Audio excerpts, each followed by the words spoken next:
Am I going insane here, or do your favorite YouTubers who do car repairs not know what a technical service bulletin is? Welcome back, viewers. Lance Mechanics here, and if you're new to the channel, I'm Lance Mechanics. I do automotive content, and today I want to talk about something that's really annoying me. This is going to be a back to basics video because apparently there's a lot of YouTubers here who don't understand what a technical service bulletin is. So let me explain it to you, the general DIYer. So I was taught this, holy crap, 15 years ago by a General Motors technician. Once you get a vehicle come in and you throw a scan tool on it, the number one thing you should do is check for TSBs, Technical Service Bulletins. You wouldn't believe how many headaches this will eliminate in troubleshooting and calling the right parts. Any mechanic who immediately goes for the low-hanging fruit, and when I say low-hanging fruit, that's like O2 sensors, spark plug, coils, they're doing you, the customer, a disservice.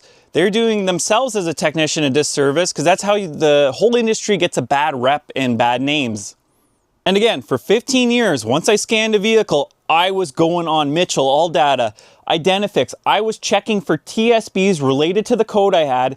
It was a 5 to 10 minute search, and if there was nothing related to it, I moved on. But if there is something related to it, whether it be an update, a ECM flash, or a specific line of parts I had to replace, that's where I started. By completely bypassing this, people are replacing parts and they may temporarily fix the problem, but they're doing the customer a massive disservice. So, for those who don't know, I'm Ford, Kia, and Honda know-it-all some days. I wish I knew it all, but I know these brands very well, and the first thing you learn is the Technical Service Bulletin. So lately I've been watching a lot of big YouTubers, and I'm not calling out any names here, I just don't want that, but I'm watching them do stuff that they really shouldn't be doing, and if they had just gone and looked at a TSB, they would have been able to diagnose these cars properly and have the customer either decide to scrap the vehicle, because one of these, it's 50-50. Either you do this repair or you scrap the vehicle, but by changing the spark plugs, you're just numbing the symptoms for a while and then it's going to come back. But again, low-hanging fruit. And a perfect example of this, you can figure this out, is many YouTubers on the Honda 3.5 engines, they will replace a spark plug. And when they pull the spark plug out, the thing is so covered in oil, and what they do is they do a tune-up on the vehicle. Whereas if they had gone to the Technical Service Bulletin, they would have found out that these engines need a re-ring job. Re-ringing it takes about 8 to 12 hours, depending where you are.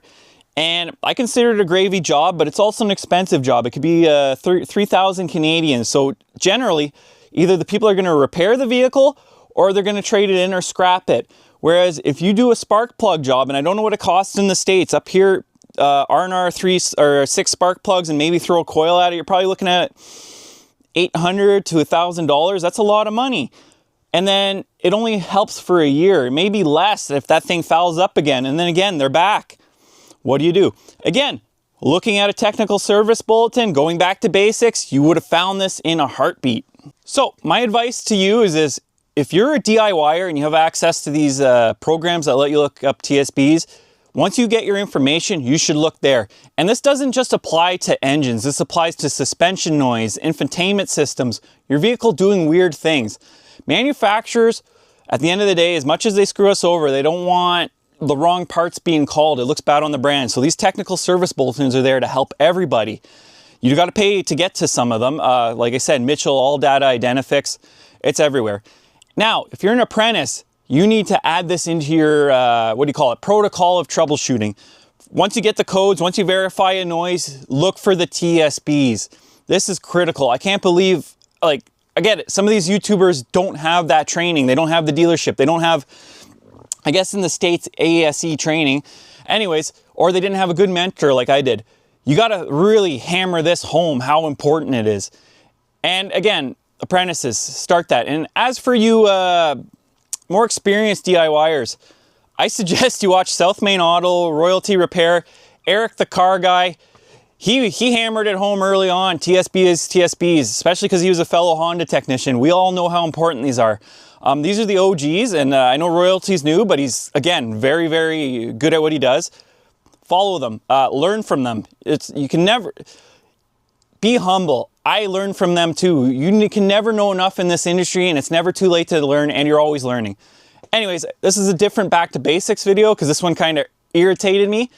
Sick of seeing big YouTubers just throw parts at low-hanging fruit, as I say. Anyways, if you're new to the channel, Lance Mechanics, like and subscribe. Help a brother out. Anyways, take care.